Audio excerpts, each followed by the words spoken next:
2020 காப்போதா இதர பரீட்சைக்கு தோற்றவுள்ள மாணவர்களுக்காக வடக்கு மாகாண கல்வி திணைக்களம் நடாத்துகின்ற ஒரு மாதிரி பரீட்சையை பற்றி நாங்கள் நோக்க இருக்கின்றோம். பாடம் சித்திரம். இந்த மாதிரி வினாத்தாளில் உள்ளடக்கப்பட்டிருக்கின்ற வினாக்களுக்குரிய விடைகளை நாங்கள் எவ்வாறு செய்வது, அதுக்கு எவ்வாறுங்களை தயார்படுத்திக் கொள்வது என்பது தொடர்பாக நாங்கள் இதிலே கதைக்க இருக்கின்றோம். பொதுவாக சித்திரக்கலை வினாத்தாள் 3 பகுதிகளை கொண்டிருக்கும். சித்திரக்கலை 1, 2, 3 என்ற 3 பகுதிகளை கொண்டிருக்கும். அதில் 2, 3 செய்முறை சார்ந்தது. சித்திரக்கலை 1 வந்து அறிமுறை தியரி சார்ந்ததாக அமையும். இந்த சித்திரக்கலை 1 2 பகுதிகளை கொண்டிருக்கும். அதில் பகுதி 1 MCQ எனப்படும் மிக பொருத்தமான விடையை தெரிவு செய்தல் தொடர்பானது. இதிலே மொத்தமாக 40 வினாக்கள் இருக்கும். ஒவ்வொரு வினாக்களுக்கும் 5 விடைகள் இருக்கும். அதிலே மிக பொருத்தமான விடையினை தெரிவு செய்ததாக அது காணப்படும். அதே நேரம் பகுதி 2 3 உபபகுதிகளை கொண்டிருக்கும். பகுதி ஆனா, அவனா, இனா என்ற 3 உபபகுதிகளை கொண்டிருக்கும். அதிலே பகுதி ஆனாவில் இலங்கை கலை தொடர்பான 3 கேள்விகள் கேட்கப்படும். அதிலே 2 கேள்விகளுக்கு விடையளிக்க வேண்டும். பகுதி ஆவனா இந்திய கலை தொடர்பானதாக இருக்கும். அதிலே 2 வினாக்கள் கேட்கப்படும். அதிலே 1க்கு விடையளித்தல் வேண்டும். அதே மாதிரி பகுதி ஈனா ஐரோப்பிய கலை சார்ந்ததாக இருக்கும். அதிலே 2 வினாக்கள் கேட்கப்படும். மொத்தம் அதிலே 1 வினாக்கள் விடையளிக்க வேண்டும். மொத்தமாக 4 வினாக்கள் விடையளிக்க வேண்டும். ஒவ்வொன்றுக்கும் 15 புள்ளிகளின்படி 60 புள்ளிகள் வழங்கப்படும். அதே போல பகுதி 1 இருக்கும் 40 இந்த MCQ வினாக்களுக்கும் 40 புள்ளிகள் வழங்கப்படும். ஆகவே மொத்தம் சித்திரக்கலை 1க்கு 100 புள்ளிகள் இங்கு வழங்கப்படும். இதிலே நாங்கள் முதலாவதாக இந்த பகுதி 1 இருக்கின்ற MCQ வினாக்களுக்கு எவ்வாறு விடையளித்த. இதில் முக்கியமான ஒரு பிரச்சனை, இதில் பல வினாக்கள் வந்து மிக பொருத்தமான விடையை தெரிவு செய்ததாக இருக்கும். அதாவது அதில் தரப்பட்ட 5 விடைகளும் சரியானதாக இருக்கும். அதிலே மிக பொருத்தமானது என்று அடையாளம் கண்டு அதை விடையளிக்க உரிய வகையிலே இருக்கும். ஏனைய விடைகள் இலகுவாக உங்களால் ஏனைய விடையாக இருக்க சரியான விடையை தெரிவு செய்தல் இலகுவாக அமையக்கூடிய வினாக்களும் இதிலே உள்ளடக்கப்பட்டிருக்கும். இதிலே நாங்கள் முதல் கட்டமாக இதிலே தரப்பட்டிருக்கின்ற இந்த வினாக்களை ஒரு தடவை பார்ப்போம். இதிலே முதல் 1 தொடக்கம் 5 வரையான வினாக்களுக்குரிய நிழல் படங்கள் 5 தரப்பட்டிருக்கும். இதிலே 5 நிழல் படங்கள் தரப்பட்டிருக்கின்றது. A, B, C, D, E என அவை ஆங்கில எழுத்துக்களால் குறிக்கப்பட்டிருக்கின்றது. இதிலே ஒவ்வொரு நிலப்படங்கள் தொடர்பாக கேட்கப்படும் விடைகள் முதல் 5 வினாக்களுக்கு உள்ளடக்கப்படுகின்றது. முதலாவதாக நாங்கள் பார்க்கும் பொழுது முதலாவது A என்ற இடத்தில் தரப்பட்டிருக்கிற வடிவம் வந்து ஒரு பூசாரியை காட்டுகின்ற சிலையாக காணப்படுகின்றது. இப்ப கேள்வி என்னென்று சொல்லி சொன்னால், A என்ற எழுத்தினால் காட்டப்படுவது 1 மொஹஞ்சதாரோவில் கண்டெடுக்கப்பட்ட பூசகர் உருவமாகும். 2 ஹரப்பா நகரில் கண்டெடுக்கப்பட்ட பூசகர் உருவமாகும். 3 சிந்துவெளியில் கண்டெடுக்கப்பட்ட முங்காளி இனத்தவரின் உருவமாகும். 4 பூசகர் ஒருவரை சித்தரிக்கும் சிந்துவெளி சிலையாகும். 5 சிந்துவெளியில் கண்டெடுக்கப்பட்ட அருவ சிலையாகும். இப்ப இதுல 5 விடைகள் தரப்பட்டிருக்கின்றது. இந்த 5 விடைகள்ல மிக பொருத்தமான விடை எது என்றது நீங்கள் சிந்திக்க வேண்டிய விஷயம். இது ஏற்கனவே நான் சொன்ன மாதிரி ஒரு பூசகர் உருவத்தை சித்தரிக்கிற சிலை என்று சொல்லப்பட்டிருக்கின்றது. அப்ப அதை மையமாக வைத்துக்கொண்டு நாங்கள் பார்ப்போம். இதிலே முதலாவது விடை மொஹஞ்சதாரோவில் கண்டெடுக்கப்பட்ட பூசகர் உருவமாகும். அந்த இதை நாங்கள் ஒரு பக்கம் வைத்துக்கொண்டு இரண்டாவது பார்ப்போம். ஹரப்பா நகரில் கண்டெடுக்கப்பட்ட பூசகர் உருவமாகும். இது ஹரப்பாவில் கண்டெடுக்கப்படையில மொஹஞ்சதாரோவில் கண்டெடுக்கப்பட்டது. அதனால அந்த கூற்று பிழையானதா. அடுத்தது பார்ப்போம், சிந்து வழியில் கண்டெடுக்கப்பட்ட மொங்காலிய இனத்தினர் உருவமாகும். இது ஒரு தனித்துவமான விடையாக இல்லை, அதனால இதை நாங்கள் விடையான கூற்றாக கருதுவோம். அடுத்தது பூசகர் ஒருவரை சித்தரிக்கும் சிந்துவெளி சிலையாகும். சிந்துவெளியே 2 நகரங்கள் இருக்கு, இதுவும் அந்த தனித்துவமாக சொல்லப்படாதபடியால அதையும் நாங்கள் விடையாக கருதுவோம். சிந்துவெளியில் கண்டெடுக்கப்பட்ட அருவச் சிலையாகும். இது அருவச் சிலை இல்லை, ஒரு உருவத்தை வெளிப்படுத்துகின்ற சிலை, அதனால அதனையும் நாங்கள் பிழையான விடையாக கருதுவோம். அப்ப இதுல மொத்தமாக 4 பிழையான விடைகள் வரும் பக்கத்தில் மொஹஞ்சதாரோவில் கண்டெடுக்கப்பட்ட பூசகர் உருவம் என்பது மிக சரியான விடையாக நாங்கள் கருதி கொள்ள முடியும். பி என்ற எழுத்தினால் காட்டப்பட்டுள்ள முண்டச்சிலை, பி என்ற எழுத்தினால் காட்டப்பட்டுள்ள முண்டச்சிலை, இதுதான் அந்த பி என்ற எழுத்தினால காட்டப்பட்டிருக்கிற முண்டச்சிலை. இதை பற்றியதான 5 விடைகளை பார்ப்போம். மௌரிய காலத்தில் நிர்மாணிக்கப்பட்ட அசோக மன்னனை சித்தரிப்பதாகும். மதுரா பிரதேசத்தில் கண்டெடுக்கப்பட்ட அரச பரம்பரையை சேர்ந்த ஒருவரின் சிலையாகும். காந்தா தேசத்தில் கிடைக்கப்பட்ட கனிஷ்க மன்னனை சித்தரிக்கும் ஒரு படைப்பாகும். மதுரா குருகுலத்தில் கனிஷ்க மன்னனின் சிலையாகும். சாதவனர் கால படைத்தளபதி ஒருவரை சித்தரிக்கும் சிலையாகும். இதுல பார்த்தா பிரதானமான விடை ஒன்றுதான், ஏனைய 4 விடைகளும் பிழையானது. அதிலே நாங்கள் பார்க்கின்ற பொழுது அந்த பி என்ற இது காட்டப்பட்டிருக்கின்றது கனிஷ்க மன்னனுடைய சிலை. அப்ப இந்த கனிஷ்க மன்னனின் சிலை என்று சித்தரிக்கப்பட்டிருக்கின்ற 2 விடைகள் அதில் தரப்பட்டிருக்கு, 3ஆவதும் 4ஆவதும்.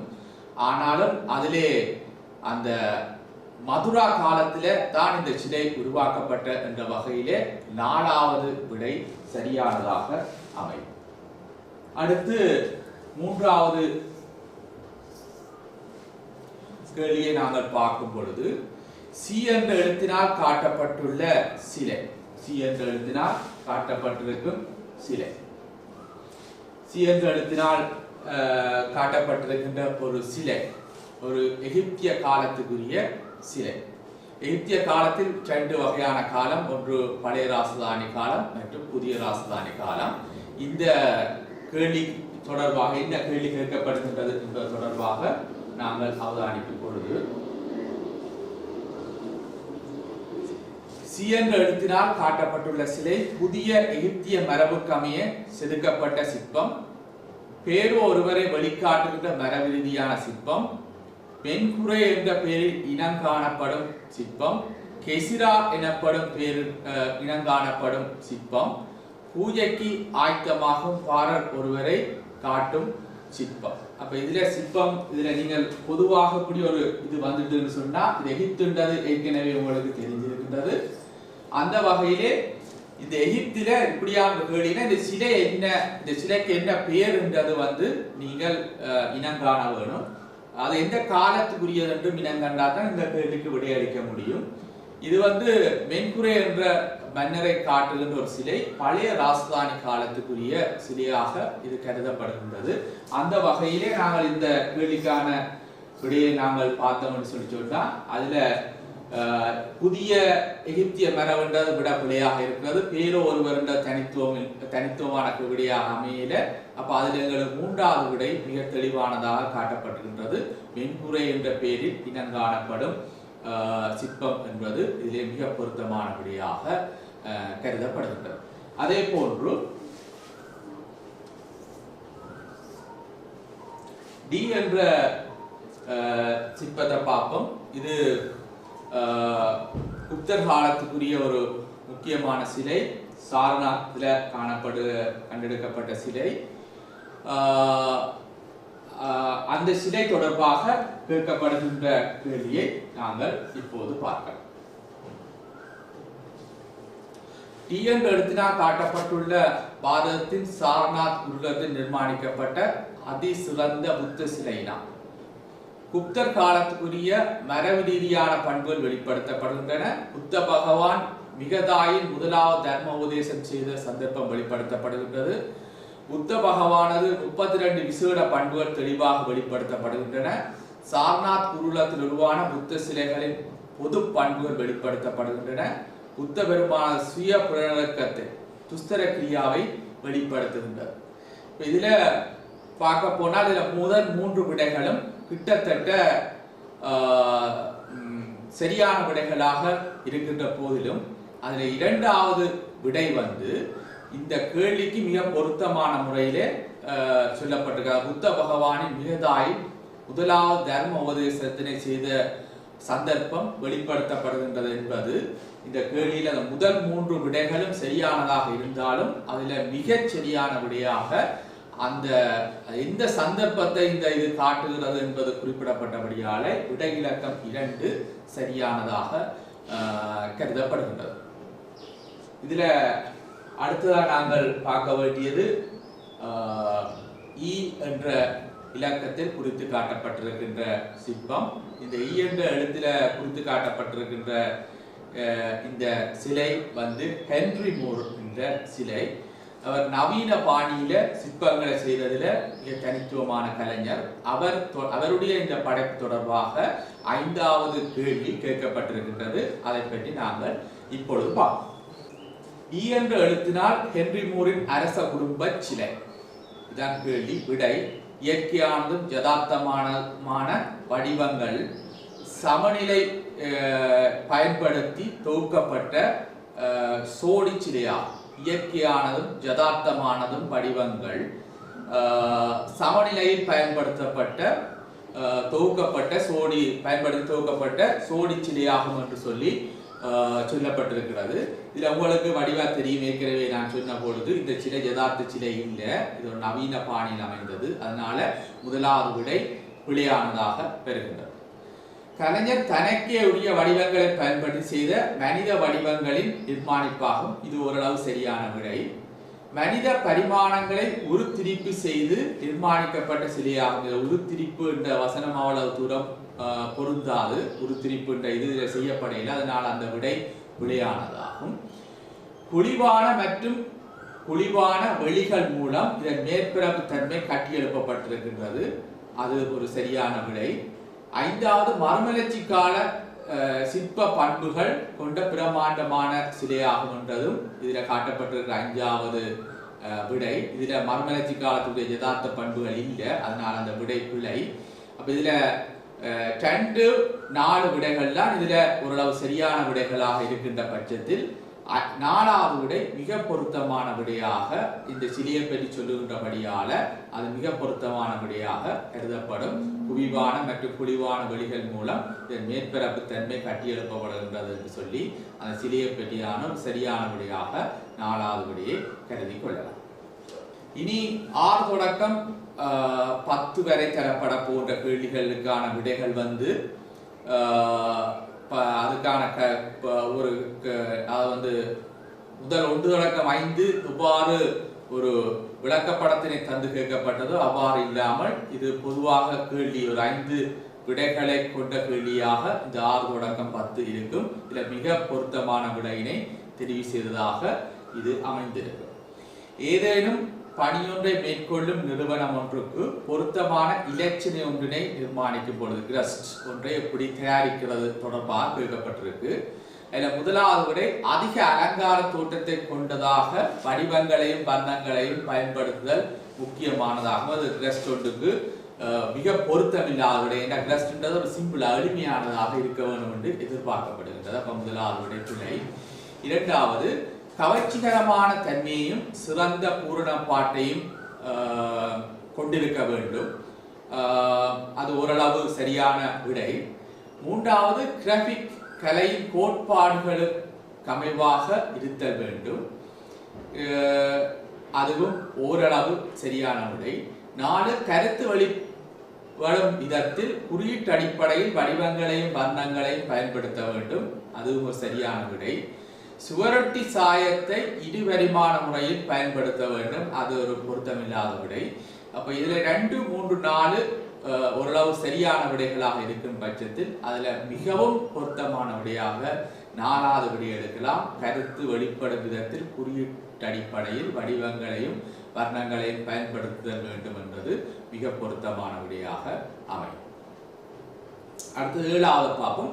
ஏதேனும் ஒரு கருப்பொருளை அருவ நோக்கில் ஒழுங்கமைக்கும் பொழுது. அரூபம் என்று சொல்லி சொன்னால் உங்களுக்கு தெரியும், அந்த உருவம் அற்ற முறையில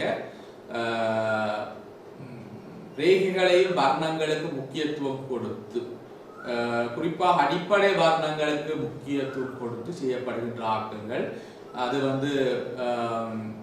20ஆம் நூற்றாண்டு பிற்பகுதியில மிக பிரபல்யமான ஒரு கலை மரபாக அது அமைகின்றது. அது தொடர்பாக கேட்கப்படுகின்ற இந்த 5 விடைகளையும் பார்ப்போம். யதார்த்த பூர்வமாக தொகுக்கப்பட்ட கோட்பாடுகளை பயன்படுத்துவதால் ஆகும். அது உங்களுக்கு தெரியும், யதார்த்த மரபு வராது, அதனால் அது பிழை. வர்ணங்களை இருபரிமாண அடிப்படையில் பயன்படுத்துதலாகும். அது ஓரளவு சரியானதாக நாங்கள் வைத்துக்கொள்ளலாம். வடிவங்களின் ஒழுங்கமைப்பின் போது உயிர்ப்பான கோடுகளை பயன்படுத்துவதில் ஆகும். 4வது, கருப்பொருள்களுக்கு பொருத்தமான விதத்தில் ஆக்கப்பூர்வமான வடிவங்களை பயன்படுத்துதல் ஆகும். 5வது, பயன்படுத்தும் பாணி இணக்கமான கோடு, வடிவங்கள், வர்ணங்கள் ஆகியவற்றை பயன்படுத்தலாகும். அப்ப இதுல அந்த சரியான விடையாக நாங்கள் கருதக்கூடியது அந்த அனுபவாதத்தை பற்றியதான ஒரு சரியான ஒரு பிரேம தரக்கூடிய விடையாக 5வது விடை அமைந்திருக்கிறதை நாங்கள் காணக்கூடியதாக இருக்கும். பின்வருவனவற்றில் கண்டிய கால கலைஞர்கள் பற்றி சரியான கூற்று எது? 1. நீலகம பரம்பரை கலைஞர்களால் தம்புள்ள விகாரையில் வரையப்பட்ட ஓவியங்கள். கண்டிய ஓவியங்கள் பலவற்றை சித்திர நைத்திய என்ற கலைஞரை வரைந்துள்ளார். தெகத்தொருவ விகாரை அல்லது அனைத்து ஓவியங்களை தேவகரம்பல் சிவரட்ன என்ற கலைஞர் வரைந்துள்ளார். தெய்வேந்திர மூலாச்சாரி கட்டிடக்கலையை விட ஓவியக்கலை கைதேர்ந்தவர் ஆவர். தென்முட மூலாச்சாரிய கண்டிய காலத்தில் வாழ்ந்த அதிசிறந்த ஓவியர் ஆவார் சொல்லி 5 விடைகள் இருக்கு. இதுல பாத்தீங்கன்னு சொல்லி சொன்னா கண்டிய கலைஞர்கள் பற்றியது, தனி ஒரு ஆளை பற்றி கேட்கல, கலைஞர்கள் பற்றியது என்றுதான் கேட்கப்பட்டிருக்கு. அதுல 2, 3, 4, 5 அதுல 5வது கேள்வி பிழை, அது சிப்பியை பற்றி கேட்கப்பட்டிருக்கு. அப்ப 2, 3, 4 விடைகள் தனி ஒரு கலைஞரை பற்றி குறிப்பிடப்பட்டிருக்கு. அந்த வகையில நீலகம்ப ஓவிய பரம்பரை கலைஞர்களால் தம்புள்ள விகாரையில் ஓவியங்கள் வரையப்பட்டுள்ளது என்ற 1வது விடை மிகச் சரியான விடையாக நாங்கள் எடுத்துக்கொள்ளலாம்.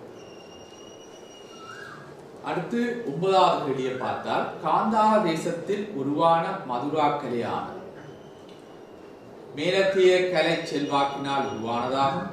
கிரேக்க பௌத்த கலப்பு மரபாகும். தேசியத்துவத்தை எடுத்துக்காட்டும் கலை மரபாகும். கனிஷ்ட மன்னனால் அறிமுகப்படுத்தப்பட்டதாகும். மகாயான பௌத்த சிந்தனைக்கமைய உருவானதாகும். இப்போ இதில் இந்த குசானியர் காலப்பகுதியில் காந்தாரம் மற்றும் மதுராவில் 2 வேறுபட்ட கலைகள் உருவாகின்றது. அதில் காந்தாரம் மேற்கத்திய பாணி, கிரேக்க பாணி இந்த கலைகளையும், மதுரா சுதேசிய தேசிய இந்தியாவுக்குரிய கலைமறைவை தழுவியதாகவும் இருக்கின்றது. அப்ப இதுல மிச்ச 4 விடைகளும் பிழையானதாக போக சரியான விடை நேரடியாகவே அதில் இடப்படுகின்றது. தேசியத்தை எடுத்துக்காட்டு கலைமரவாகும் என்ற அந்த 3வது விடை மிக பொருத்தமான விடையாக அமைந்தது. மலைநாட்டு சித்திரங்களினாலும் சிற்பங்களினாலும் அலங்கரிக்கப்பட்டுள்ள தம்புள்ள விகாரை. இந்த தம்புள்ள விகாரை என்றாலே அது கண்டிய கால சுவரோவியங்கள் வரையப்பட்டிருக்கின்ற ஏனைய விகாரைகளோடு ஒப்பிடும் பொழுது அது ஏன் சிறப்பு பெறுகிறது என்று நாங்கள் பார்த்தால், இந்த கூரை ஓவியங்களுக்காக தான் அது சிறப்பு பெறுகின்றது. அப்ப மற்றதாங்க 5 குகை விகாரைகள் இருக்கு, கண்டி ஓவியங்கள் இருக்கு, புத்த சிலைகள் இருக்கு. அப்படியான இதுகள் இருந்தாலும் அது ஏனைய இடங்களையும் இருக்கு. ஏனைய கண்டிய காலத்துக்குரிய குகை விகாரைகளே புத்த சிலைகள் இருக்கு, ஓவியங்கள் இருக்கு, சிற்பங்கள் இருக்கு.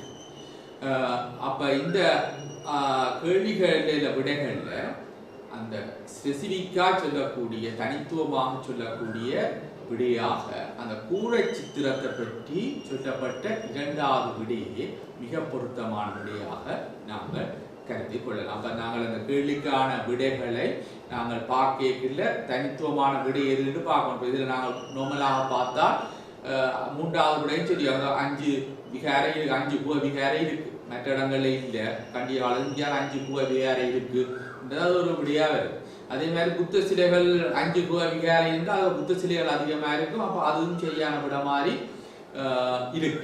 அப்போ அதனால 2, 3, 4 சரியான விடையா இருந்தாலும் அந்த எல்லாத்திலும் இல்லாத கூடை சித்திரத்துக்கு பிரபல்யம் பெற்றது என்ற ஒரு அடிப்படையில நாங்கள் அந்த 2வது விடை சரியான விடையாக நாங்கள் தெரிவு செய்ய முடியும்.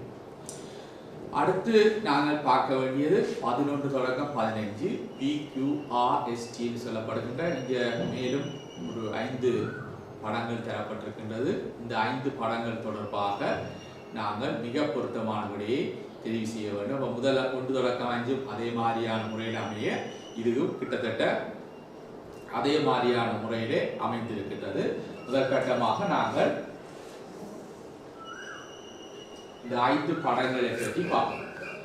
முதலாவது ஒரு வரலாற்றுக்கு முற்பட்ட காலம் ஓவியம். அதில் P சொல்லப்பட்டிருக்கு. Q என்று சொல்லப்படுகின்றது ஒரு அருவவாத ஓவியம். R என்றது ஒரு மீள் யதார்த்தவாத ஓவியம். S என்றது வந்து எம் சார்லிஸினுடைய ஓவியம். T வந்து வேன்கோவினுடைய ஒரு பின் மனப்பதிவாத ஓவியம். இது தொடர்பாகத்தான் இந்த 5 கேள்விகள் கேட்கப்பட்டிருக்கின்றது. இது நான் மிக இலகுவான முறையிலே இது விடையளிக்கக்கூடிய வகையிலே இருக்கும் என்று சொல்லி சொன்னால் இதில் ஏனைய விடைகள் வந்து பிழையானதாக சரியான விடை ஒன்றாக இந்த பகுதிகள் அமைந்திருக்கும். அதனால நாங்கள் அந்த ஈஸியாக சரியான விடையை அறிந்து கொண்டமாக இருந்தால் இதுக்கான விடையளித்தல் வந்து இலகுவானதாக அமையும். P என்ற எழுத்தினால் காட்டப்படும் ஆக்கம் ஒரு வரலாற்று முற்பட்ட காலம் என்று பார்த்திருக்கிறோம். இதில் வந்து இது ஒரு ஸ்பெசிபிக்கான ஓவியம். இது லாஸ்கோ கோயிலில் இருக்கின்ற இறந்த மனிதனும் காயப்பட்ட இதை காட்டும் ஓவியம். அதில் வேறு மற்ற விடைகள் எல்லாமே விடையானது. அப்போ அதில் நாங்கள் படிவாக இந்த 2வது கேள்விக்கான விடையை நாங்கள் சரியானதாக தெரிவு செய்து கொள்ளலாம்.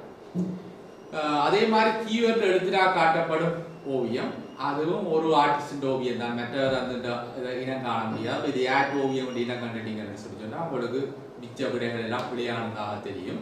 அப்போ சரியா ஐலேண்டி அதாவது வந்து இந்த எம்சிக்கு வினாக்கள் முக்கியத்துவம் என்னன்னு சொல்லி சொன்னால் பாடப்பரப்பில் உள்ள அனைத்து பகுதிகளில் இருந்தும் கேள்விகள் கேட்கப்படும்.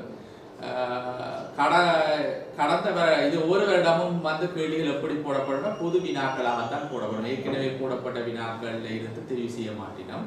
அப்போ ஒவ்வொரு வருடமும் இடம்பெறுகின்ற வினாக்கள் புதிதாக இருக்கும். அந்த வகையிலே இது உண்மையாக அதில் அந்த கேள்வி வினாக்களுடைய தாற்பயத்தை மீண்டும் மீண்டும் வாசித்து இதில் ஒவ்வொரு கலைப்படைப்புகளை ஞாபகம் வைத்திருப்பதன் மூலம்தான் இந்த 40 வினாக்களுக்கு விடையளிப்பது மிகவும் இலகுவானதாக அமையும் என்பதை இதை கருத்தில் கொள்ளுங்கள். அந்த வகையிலே இந்த 12ல கியூ ஓவியம் வந்து பியட் மொன்ட்ரியல் என்ற ஆக்கம். மற்ற விடைகள் எல்லாமே அருவவாதியான பியட் மொன்ட்ரியல். இப்போ அருவவாதம் 3 பேர் இது அதில் காட்டப்பட்டிருக்கு. அப்போ உங்களுக்கு அதில் தெரியணும். இதில் 3 பேரும் ஒரு அருவவாதிகள் தான். இதில் யாட் ஓவியம் என்றது உங்களுக்கு தெரிஞ்சிருந்தால் இந்த கேள்விக்கான விடையை நீங்கள் தெரிவு செய்வீர்கள். அப்போ 5வது விடையான பியட் மொன்ட்ரியலின் ஆக்கம் என்றது இந்த கேள்விக்கான மிக பொருத்தமான விடையாக வருது. இப்போ அதில் 6வது என்று சொல்லப்படுகிற அடுத்த கேள்வி தான் 13வது கேள்வியாக வரப்போகின்றது. அதில் பாருங்கோ நீங்காத நினைவுகள் என்று சொல்லப்படுகிற டாலியினுடைய ஓவியம். சரி, அது தொடர்பாகத்தான் அந்த கேள்வி அமைய போகின்றது.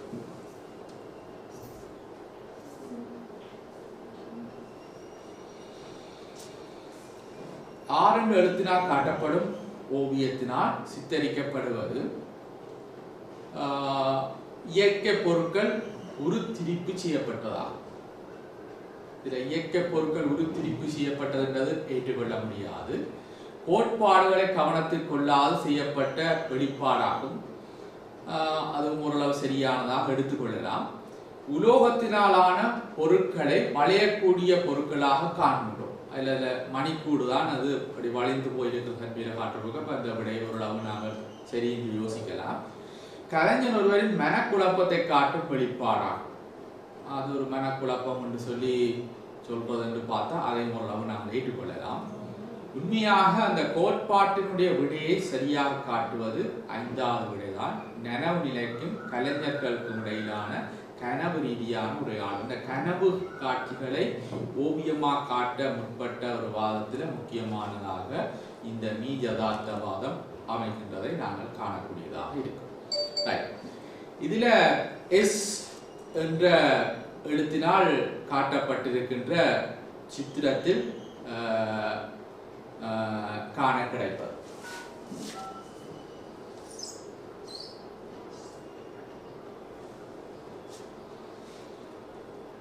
எஸ் என்ற எழுத்தினால் காண கிடைப்பது உங்களுக்கு ஏற்கனவே சொல்லப்பட்ட மாதிரி எம் சார்டிஸினுடைய ஒரு ஓவியம். அவர் ஒரு மேற்கத்திய பாணியை தழுவி இலங்கையில் சுவரோவியங்களை வரைந்திருக்கின்றார். அது தொடர்பாக எனக்கு விடைகள் தரப்பட்டிருக்கிற கேள்வி என்ன, விடைகள் என்ன என்பதை பற்றி நாங்கள் பார்ப்போம். எஸ் என்ற எழுத்தினால் காண கிடைப்பது ஒன்று ஐரோப்பிய சாஸ்திராலய கலைமரபு. நான் ஏற்கனவே சொல்லப்பட்ட மாதிரி அவர் ஒரு ஐரோப்பிய மரபில் வரையப்பட்டிருக்கார். நம்ம முதலாவது விடையை நாங்கள் சரியானதாக கருதுவோம். இரண்டாவது ஐரோப்பிய யதார்த்தவாத நுட்ப முறைகளினாகும். அதையும் நாங்கள் ஓரளவு சரியானதாக நாங்கள் பார்ப்போம். மூன்றாவது விடை அது ஒரு பிழையான விடையாக நாங்கள் கருதலாம். நாலாவது கீழத்திய கலை எண்ணக்கருக்களை அடிப்படையாக கொண்டுதான் அதுவும் நாங்கள் ஓரளவு சரியாக எடுக்க வேண்டும் என்றால் புத்தருடைய சரிதையை மையமாக வைத்துக்கொண்டு அதுதான் வரையப்பட்டிருக்கின்றது. ஐந்தாவது இந்திய கலை கோட்பாடுகளை பின்பற்றியதொரு மரபாகும். அது பிழையான விடை. அப்போ இதில் நாங்கள் பார்த்தோம்னா 1, 2, 4 விடைகள் எங்களுக்கு சந்தேகத்துக்குரிய விடைகளாக அமைந்திருக்கின்றது. அதில் எஸ் என்ற எழுத்தினால் காட்டப்படும் சித்திரத்தில் காண கிடைப்பது என்றது மிக பொருத்தமான விடையாக அதுக்குள்ள கருதக்கூடியது ஐரோப்பிய சாஸ்திராலய கலை பண்புகள் ஆகும். சாஸ்திராலயம் என்றது அகடமிக்கல் யதார்த்தவாதம் என்ற பேரில் சொல்லப்படும். அப்போ அதுக்கு மிக பொருத்தமான விடையாக அவருடைய அந்த ஓவியத்தின் பாணியின் இதை வச்சுக்கொண்டு நாங்கள் அதை தனித்துவமான விடையாக அந்த விடையை தெரிவு செய்து கொள்ள முடியும்.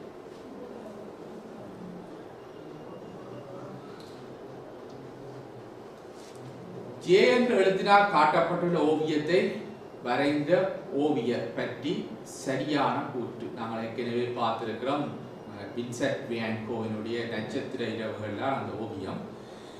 அப்ப அதுல மிக சரியான விடை என்றது நாங்கள் பார்ப்போம்.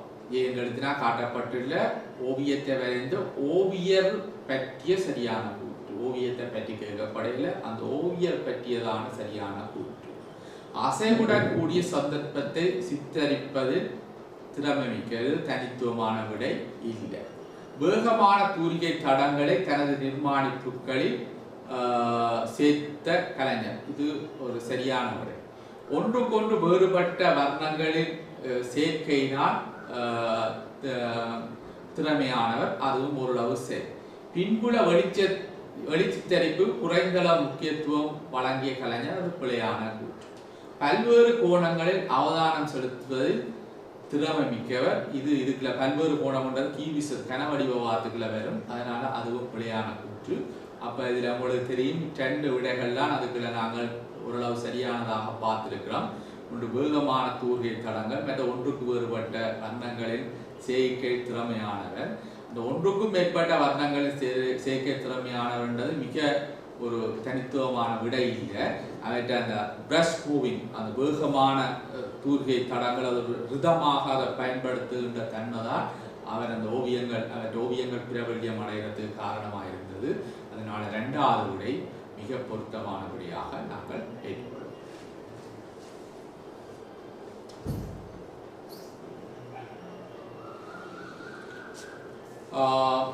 இனி மீண்டும் அந்த விளக்கப்படங்கள் அற்ற கேள்வி பகுதி வருகின்றது. அப்போ ஒவ்வொரு 5 கேள்விகளுக்கும் இடையில விளக்கப்படங்கள் தொடர்பான கேள்விகள் கேட்கப்படுகின்றது என்பதை நீங்கள் ஞாபகத்தில் வைத்துக் கொள்ள வேண்டும்.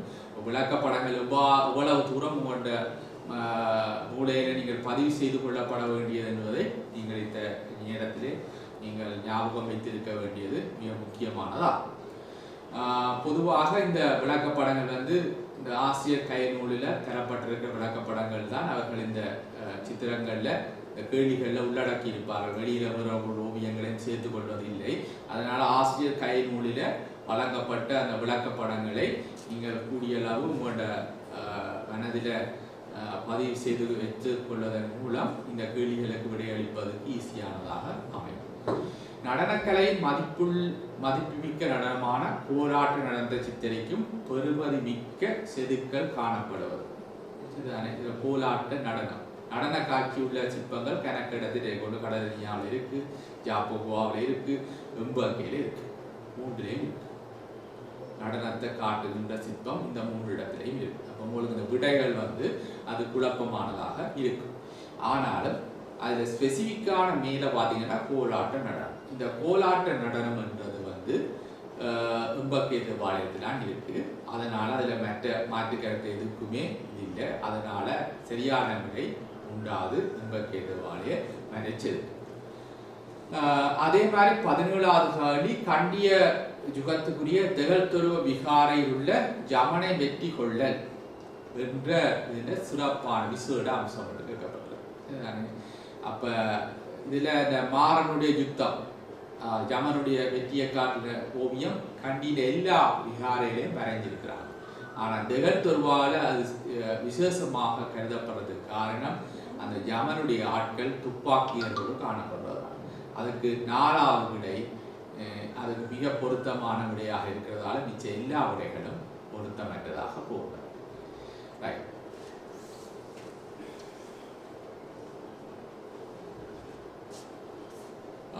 கற்புல கலையின் யதார்த்த சித்தரிப்பு, கற்புல கலையின் யதார்த்த சித்தரிப்பு என்று சொல்லி சொல்லப்பட்ட விஷயம் ரியலிசம் என்று சொல்லி சொல்லப்படுது. இந்த ரியலிசம் என்று சொல்றது ஒரு நீண்ட கால பிறப்புல ஓவியக்கலை வரலாற்றில் செல்வாக்கு செலுத்தின ஒரு கலைநிறவு.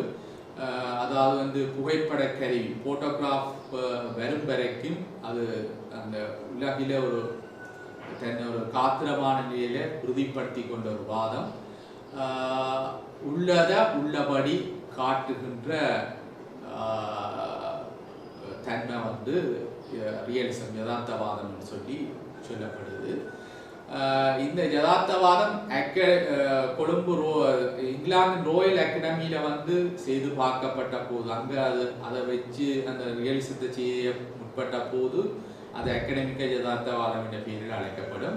பொதுவாக ரியலிசம் என்றது உள்ளபடி காட்டுகின்ற ஒரு இது பொருள் அப்படியோ அது அப்படியே அது நல்ல ஒளி போன்ற தன்மைகள் எல்லாமே மிக தத்துவமாக காட்டுகின்ற மரபு ரியலிசம் என்று சொல்லி நாங்கள் வரையறுக்கப்படலாம்.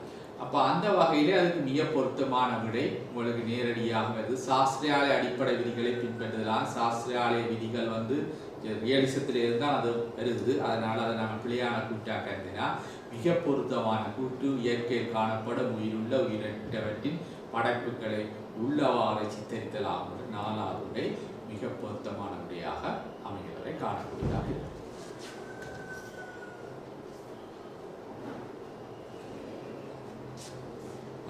இதுல அனுராதபுர மகாமகவன பூங்காவில் காணப்பட்ட தூபிகளும் இதுல மகாமகவன பூங்காவில் காணப்பட்ட தூபிகள்ல முக்கியமான தூபி ஜேதவனராம தூபி. அப்ப ஜேதவனராம தூபி தான் உலகில மிகப்பெரிய பிரம்மாண்டமான தூபி. சுமார் 400 அடி உயரமான இந்த தூபி உலகத்தின் மிகப்பெரிய தாதுபமாக அது ஏற்றுக்கொள்ளப்படுகின்றது. அப்ப அந்த வகையில இதுக்கான மிக பொருத்தமான விடையாக மகாசேன மன்னனால் அமைக்கப்பட்ட ஜேதவனராம தூவி உலகின் மிகப்பெரிய கட்டிடக்கலை நிர்மாணிப்பாம் என்று சொல்லப்படுகிற 3வது விடை சரியானது. மிகுதி 4 விடைகளும் ஏதோ ஒரு வகையில அதை பிழையானதாக இருக்கு. 1வது அபயகிரி என்று வருது, 2வது தாதுசேன என்று வந்ததால பிழை, 3வது தேவநம்பிய தீசென்ற தூபராம என்றதால பிழை, 5வது ருவான் வெளிசாயா என்று வந்ததால பிழை. அப்ப அதுல 3வது விடை மிக பொருத்தமான விடையாக நாங்கள் ஏற்றுக்கொள்ளலாம். அடுத்து 20வது கேள்வி, பாரதத்தில் குப்தர் ஆட்சி காலத்தில் ஆரம்பிக்கப்பட்ட கலை வகைகளின் காரணமாக குப்தர் காலத்தை பற்றி கேட்கப்பட்டிருக்கு.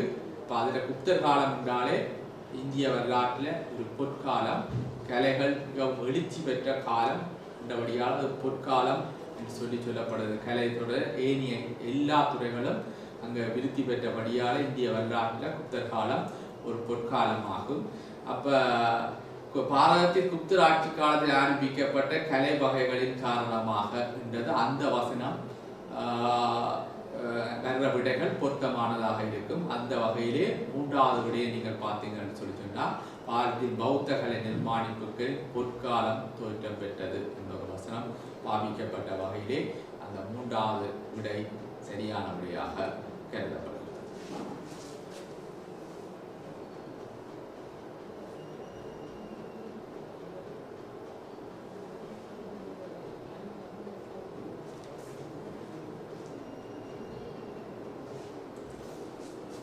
மீண்டும் 21 தொடக்கம் 25 வரை மீண்டும் 5 விளக்கப்படங்கள் தரப்பட்டிருக்கின்றது. அதில் நீங்கள் முதலாவது இந்திய ஓவியருடையது, இரண்டாவது 43 குழு ஓவியருடையது, மற்றது ஸ்டான்லி அபியசிங்கருடையது ஓவியம் மற்றது மார்க்கு சொல்லப்படுகின்ற யாழ்ப்பாண ஓவியர் ஒருவருடையது. அங்கால ரோமானிய ஒரு சித்திரத்தை காட்டுகின்றார். மொத்தமாக தரப்பட்டிருக்கின்ற 5 சித்திரங்களும் 5 விளக்கப்படங்களும் ஒரு சித்திரத்தை காட்டுகின்ற கேள்வியாக அமைகின்றது. இதுக்கான விடைகளில் ஒரு விடை மட்டும்தான் சரியானதாக அமையும், மிச்சம் எல்லாமே பிழையானதாக இருக்கும். அதனால் உங்களுக்கு இது விடையளிக்கிறது ஈஸியாக இருக்கும். சரியானதை கண்டுபிடித்தீங்கன்னு சொன்னால் இதுக்கான விடையை கண்டுபிடிப்பது ஈஸியாக அமையும். எல் என்று எழுத்தினால் காட்டப்படும் ஓவியத்தை வரைந்தவர். இது ஜெமினி ரோயின் சிங்கராலும் அந்த பூனையும் என்ற அந்த ஓவியம். அதில் 4வது விடைதான் சரியான விடை. எம்பென்று எழுத்தினால் காட்டப்பட்டுள்ள இந்த ஓவியத்துக்கு கரிப்பீரிஸ் வழங்கிய பெயர்.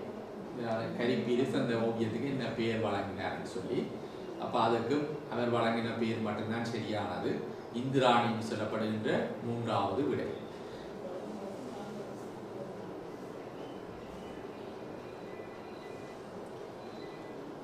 என்னென்ன எழுத்தினால் காட்டப்பட்டுள்ள ஓவியத்தை வரைந்தவர் ஸ்டான்லி அபியசிங்க 3வது விடை. 24 ஓவென்ற ஓவியத்தின் படைப்பாளி நான் சொன்னான் யாழ்ப்பாணத்து ஓவியர், அவர் மார்க்கு 5வது விடை. 25 பி என்ற ஓவியத்தின் காலப்பகுதி. ஏற்கனவே நான் அந்த ஓவியத்தை பற்றி சொன்னால் அது ரோமானிய காலப்பகுதி. அப்போ அதனால் அது 3வது விடை என்பது சரியான விடையாக அமையும். இப்போ இதில் உங்களுக்கு ஒரு பிரச்சனை இல்லை, ஒரு விடையை தவிர மிச்சம் எல்லாமே தவறானது. உங்களுக்கு ஸ்பெசிஃபிக்காக அந்த ஓவியமும் அதை பற்றியதான சிறிய தகவலும் தெரிந்திருந்தால் இந்த கேள்விக்கு விடையளிப்பது இலகுவாக அமையும். 5 வினாக்களுக்குரிய விடைகளை இது நீங்கள் இலகுவாக புள்ளிகளை பெற்றுக்கொள்ளக்கூடியதாக இருக்கும்.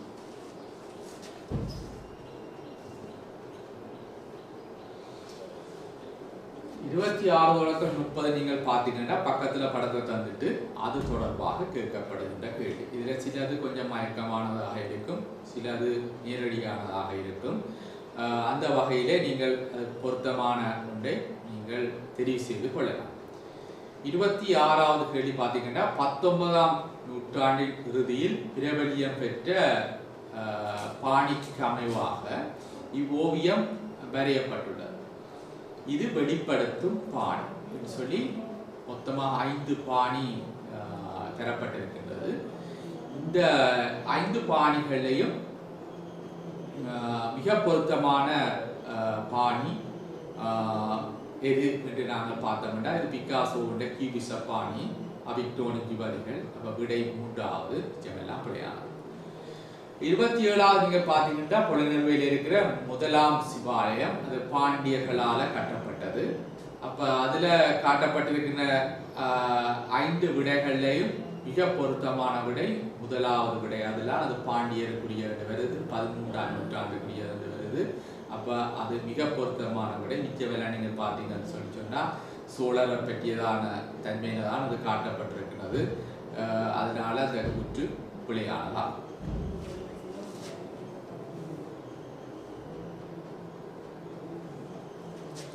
இச்சிலை காணப்படுவது வட்டதாகையில் இருக்கிற புத்த சிலை.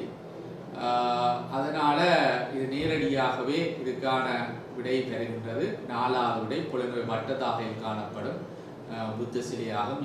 எல்லாம் பிழை. அப்ப இது அந்த படத்தை வடிவ ஐடென்டி பண்ணிட்டீங்கன்னு சொன்னா உங்களுக்கு விடை ஈஸியாக.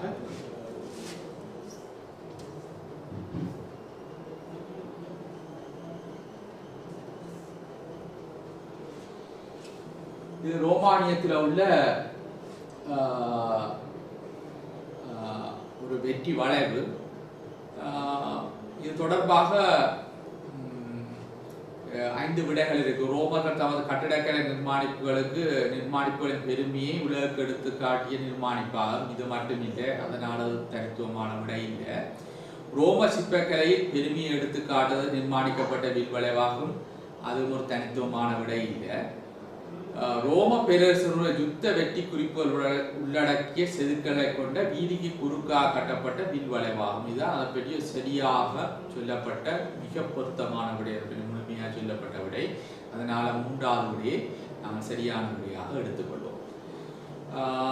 அருகில் காட்டப்பட்டிருக்கிறது உங்களுக்கு தெரிஞ்ச ஆலயம், எகிப்தில் உள்ள அபு சிம்புல் ஆலயம். சரிதானே? அப்போ அபு சிம்புல் என்ற வசனம் பாவிக்கப்பட்ட விடை மிக பொருத்தமான விடை. ராம்சஸ் என்ற அரசனுக்காக கட்டப்பட்ட அபு சிம்புல் ஆலயம் 4வது விடை. இதை நீங்கள் ஈஸியாக இடம் கண்டுகொள்ளக்கூடியதாக இருக்கும்.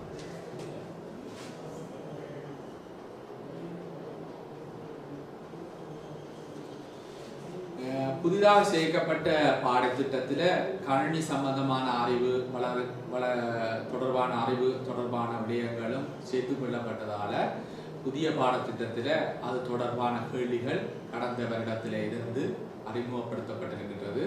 அந்த வகையில் இந்த கேள்வியை நாங்கள் பார்க்கலாம். கணனி ஒன்றின் துணையுடன் அழைப்பிதழ் ஒன்றை நிர்மாணிக்கும் போது அத்தியாவசியமானது. கணனி ஒன்றின் துணையோடு தான் நாங்கள் செய்ய போகிற ஒரு அழைப்பிதழ் உண்டை நாங்கள் செய்ய போகிறோம். ஒரு ஃபோட்டோஷாப்பில் ஒரு அழைப்பிதழ் உண்டை நாங்கள் செய்ய போகிறோம்னு சொல்லி சொன்னால் அது தொடர்பான மிக முக்கியமானது என்றதை பார்ப்போம். அடிப்படை மாதிரி ஒரு ஓவியம் ஒன்றில் வரைந்து கொள்வதாகும். கிராபிக் சித்தரிப்புகளுக்கு பொருத்தமான மென்பொருள் ஒன்றை தெரிவு செய்து பயன்படுத்தும் அறிவானது ஒரு தனித்துவமான விடைகளாக இல்லை. நிர்மாணிப்பு தேவையான வரைபடங்களையும் எழுத்துக்களையும் தெரிவு செய்தலாகும். அதுகளெல்லாம் அந்த போட்டோஷாப் படிக்க அந்த அதுக்குரிய இதை ஆரம்ப கட்ட முயற்சியை தவிர அது ஒரு தனித்துவமான விடை. அதே மாதிரி 5வது விடையை பார்த்தீங்கன்னா அழைப்புதல் பிரதி ஒன்றை கணனிக்கு உள்ளீடு செய்து மேலதிக பிரதிகளை பெற்றுக்கொள்ளும். அது அதுக்குரிய பொருத்தமான விடை இல்லை. அதனால 4வது விடை தான் மிக பொருத்தமான விடை. கருத்து வெளிப்பாடு ஏற்படும் விதமாக கணனியில் புதிய மாதிரி ஒன்றை கற்றி எடுத்துக்கொள்ளும். கணனியிலேயே அந்த மாதிரியை செய்து எடுக்கிறது தான் அந்த கேள்விக்கான முக்கியமான விடையாக அமைக்கின்றது.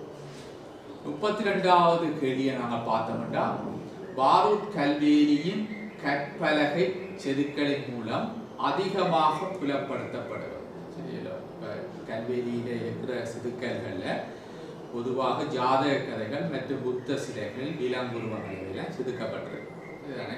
இது இந்தியாவின் ஏனைய செதுக்கல்களை இந்த தலையங்கத்தில் விடயங்கள் காணப்பட்டாலும் பாரூட் சிறப்பு பெறத்துக்கு காரணம், பாரூட் ஸ்பெசிஃபிக்காக தனித்துவமாக சிறப்பு பெறத்துக்கு காரணம் இந்த ஜாதக கதையில் முற்புறப்பு கதைகள், புத்தருடைய முற்புறப்பு கதைகள், அதில் இந்த போதிசத்துவராக விலங்குகளோட தொடர்பட்ட கதைகளை அவர்கள் இங்கே சிற்பமாக காட்டினாதான் இங்கே தனித்துவமான விடையாக நாம் எழுத முடியும். அப்போ அந்த வகையில் 4வது விடை இந்த கேள்விக்கான மிக பொருத்தமான விடையாக அமையும்.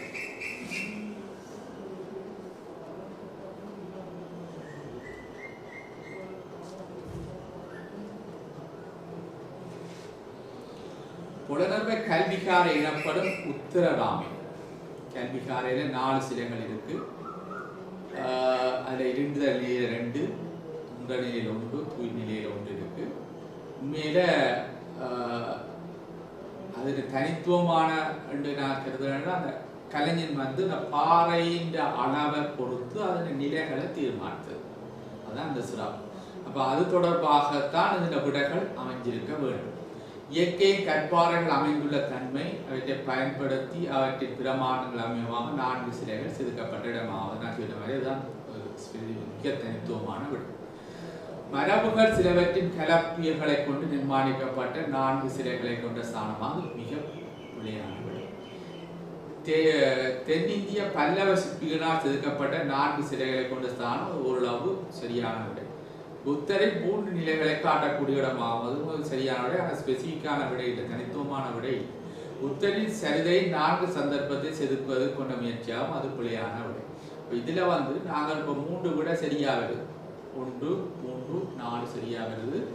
நாங்கள் எதேச்சியா யோசிக்காமல் போட்டோம்னா இது ஒன்றுக்கு நாங்கள் டக்குன்னு போது பல்லவ சிற்ப மரபு தானே படிச்சு நாங்கள் தானே 3வது இருக்கிறலாம். இப்போ 3 நிலைகள் தானே அங்கே இருக்குது என்று போட்டு அந்த இதுக்கு கீறலாம். 3 நிலைகளில் உள்ள சிலைகள் வேறு இடத்துலையும் இருக்குது, தமிழ்ல கோயிலுக்குள்ளேயும் இருக்கு. 3 நிலைகளில் உள்ள சிலைகள் இருக்கு.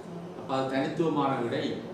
இயற்கை கற்பாறை என்ற அளவு பிரமாணத்துக்கு ஏற்ற வகையில அவற்றை செதுக்கி இருக்கிற விதம்தான் அந்த மிக பொருத்தமான. அதில் முதலாவது விடை மிக பொருத்தமான விடையாக நாங்கள் இதில் கருத்தில் கொள்ள முடியும்.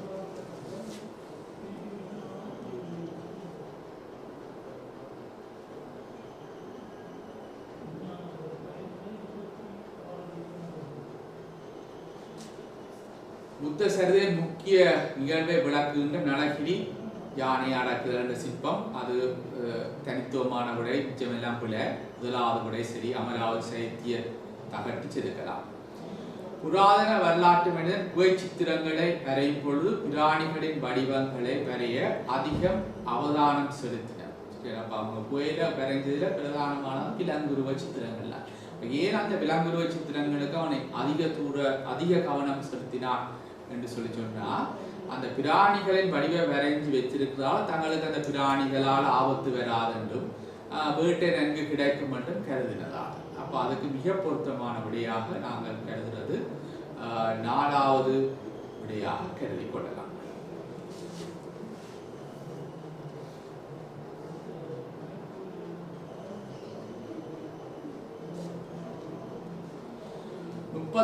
தொடக்கம் 40 ஒரு படம் 5 கேள்வி.